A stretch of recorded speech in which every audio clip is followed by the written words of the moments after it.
రేపల్లె పట్టణంలో ABR degree కళాశాలలో ఉమ్మడి ఆంధ్రప్రదేశ్ రాష్ట్ర మాజీ మంత్రి స్వర్గీయ అనగాని భగవంతరావు శత జయంతి ఉత్సవాలలో పాల్గొన్న రెవెన్యూ మంత్రి అనగాని సత్యప్రసాద్, అవనిగడ్డ ఎమ్మెల్యే మండలి బుద్ధప్రసాద్.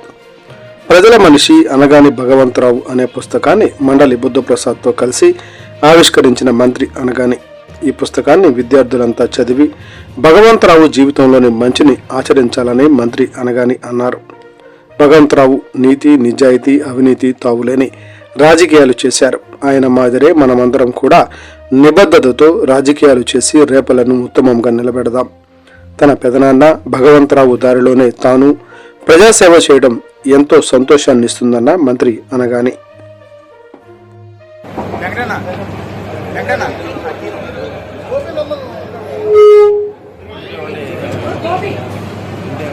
సాక్షిగా అందరి ముందు వేదిక మీద ఆశీనులైనటువంటి మదనమోహనుడు, అది ఆయనే మదనమోహనుడు. నా చిన్న విజ్ఞప్తి, భారతీయ సాంప్రదాయంలో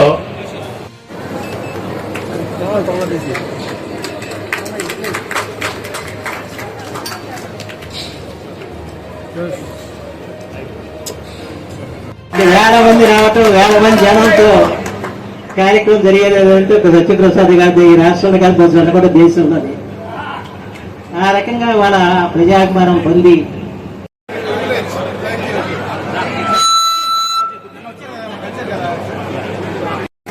మండలి బుద్ధప్రసాద్ గారిని ఈ సందర్భంగా సత్కరించడం జరుగుతుంది.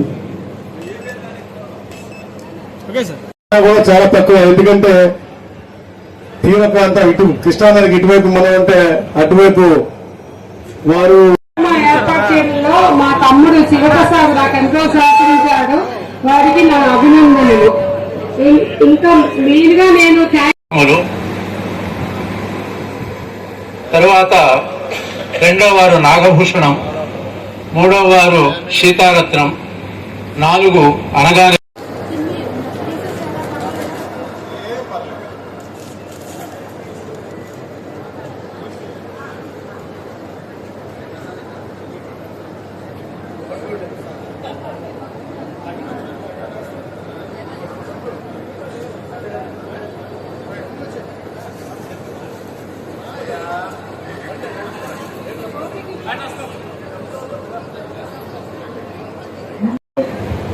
మా తాతలు, మా తండ్రులు, మా పెద్దనాన్నలు, మా బాబాయిలందరూ తిరిగిన ప్రాంతం.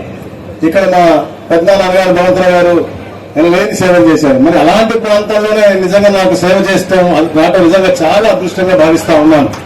ఎందుకంటే వ్యక్తిగత జీవితం కంటే కూడా ప్రజా జీవితం మేలైనటువంటి ఉత్తమమైనటువంటిది. వాళ్ళ సమస్యలు తెలుసుకుని వాళ్ళతో మమేకమై వాళ్ళతో తిరిగి వారి సమస్యలు పరిష్కరిస్తే ఆ తృప్తి అది చాలా చెప్పలేనటువంటి ఆనందాన్ని ఇస్తుందని చెప్పేసి భావించే వాళ్ళం. కాబట్టి అట్లా ప్రజా క్షేత్రంలో ఉండి ప్రజా సేవ చేయాలని చెప్పే లక్ష్యంతో మేమందరం కూడా పనిచేస్తా ఉన్నాం. ఆ దిశగానే ఆ రోజుల్లో భగవంతరావు గారి ప్రాంతాల్లో విద్యని పెంపొందించాలి. ఏదైతే వారు పడ్డ కష్టాలు, ఊరు నుంచి స్కూల్కి వెళ్లాలన్నా పడ్డ కష్టాలు అవ్వచ్చు, లేకపోతే ఉన్నత చదువుకి వెళ్ళాలంటే నవపూర్దానికి పోవాల్సి వచ్చేది, అలాంటప్పుడు అవ్వచ్చు, మిగతా అలాంటి ఎవరికి రాకూడదన్న లక్ష్యంతో ఈ ప్రాంతంలో ఈ కాలేజీలు వారిని రావటం, అలాగే గురు వెంకట స్వామి గారి సహాయంతో వారు చెక్కిన శిల్పిగా వారు తయారయ్యి వారి సహకారంతో కూడా వచ్చిన విద్యార్థులకు ఉండటానికి వసతులు కల్పించడం, హాస్టల్ కల్పించడం, ప్రైవేట్ గా కూడా ఇలాంటి చాలా మంచి కార్యక్రమాలు చేశారు. ముఖ్యంగా కనెక్టివిటీ ఉంటేనే ఇక్కడ అభివృద్ధి సాధ్యమవుతుందని అయితే వారు ఆ రోజు స్టార్ట్ చేశారు. దాన్ని ఈ రోజు మనందరం కూడా కలిసి పూర్తి చేసుకుంటా ఉన్నాము అంటే మంచి మంచి పాజిటివ్ థింగ్. నేను ముఖ్యంగా చెప్పేది ఏంటంటే ఇప్పుడు ఎంతో మంది పుస్తకాలు చూస్తూ ఉంటాం, ఎన్నో చూస్తూ ఉంటాం. ఇప్పుడు పెద్దలు నాకు తెలిసి బుద్ధప్రసాద్ గారు అయితే ఒక 1000 పుస్తకాలు ఈ పాటికి ఓపెన్ చేసి ఉంటారు. ఈ పిల్లలందరూ కూడా మీరు చూడాలి, తప్పకుండా ప్రతి ఒక్క బుక్ కూడా తెచ్చామా చూసామా ఇలాగా ప్రతి ఒక్క బుక్ కూడా చాలా ఆనందత్యాలైనటువంటి విషయాలు ఉంటాయి. ప్రతి ఒక్క బుక్ కూడా వారి చరిత్ర, ఎందుకంటే మన జీవితం అయిన తర్వాత మళ్ళీ వాళ్ళు గుర్తు చేసుకున్నాము అంటే వారు కొన్ని గొప్ప కార్యక్రమాలు చేసి ఉంటారు. మనం భగవద్గీత అవ్వచ్చు, రామాయణం అవ్వచ్చు, ఖురాన్ అవ్వచ్చు, బైబిల్ అవ్వచ్చు, ఏదన్నా కూడా మనం ఎందుకు చదువుతా ఉన్నాం అంటే దాంట్లో మంచి ఉంటుంది, చెడు ఉంటుంది, దేన్ని మంచి తీసుకోవాలో, ఎలా తీసుకోవాలో, మన భవిష్యత్తును ఎలా రూపకల్పన చేసుకోవాలనేది అంశాలు ఉంటాయి. దాంట్లో మనం ఆస్వాదించాల్సి ఉంటాయి. అలాంటివి కూడా ఈ బుక్స్, ఎందుకంటే ప్రజల మనిషి అంగాన్ని మౌద్రం రాశారంటే ఆయన చేసిన మంచి పనులు కూడా మనం తీసుకుని మనం ఈ రోజు ఆచరణ చేస్తే తప్పకుండా భవిష్యత్తు అందరికి కూడా ఒక మంచి ఆదర్శంగా ఉంటుందని చెప్పే లక్ష్యంతో నేను ఈ విషయం తెలియజేస్తాను. తప్పకుండా అందరం కూడా కలిసికట్టుగా ఏదైతే పెద్దలందరూ కూడా మనకి దారి చూపించారో ఆ ఆదర్శంగా ఆ దారిలో వెళ్లి ఈ ప్రాంత అభివృద్ధికి ముఖ్యం, అలాగే ఏదైతే తెలుగు రాష్ట్రాల్లో ఈ ప్రాంతం ఉన్నారో వాళ్ళందరూ కూడా సుభిక్షంగా ఉండే దిశగా మనం ప్రయాణం చేద్దామని తెలియజేసుకుంటూ, మరి ముఖ్యంగా అందరూ చాలా కీన్గా ఉన్నారు, చాలా ఉన్నారు. రాజకీయంలో మనం ఎంతో నీతి, నిజాయితీ, అలాగే ఎంతో అద్భుతంగా జీవించిన వాళ్ళు వీళ్ళందరూ కూడా ఈ రోజు అంటారా డిజిటల్ వచ్చినాయి, అది వచ్చినాయి, ఇది వచ్చినాయి, డబ్బుతో కూడినటువంటి రాజకీయం అయింది, ఇతర మీద అనుకోవడం జరిగింది అని ఇప్పుడు కేసుల గోపాలరావు గారు చెప్పారు.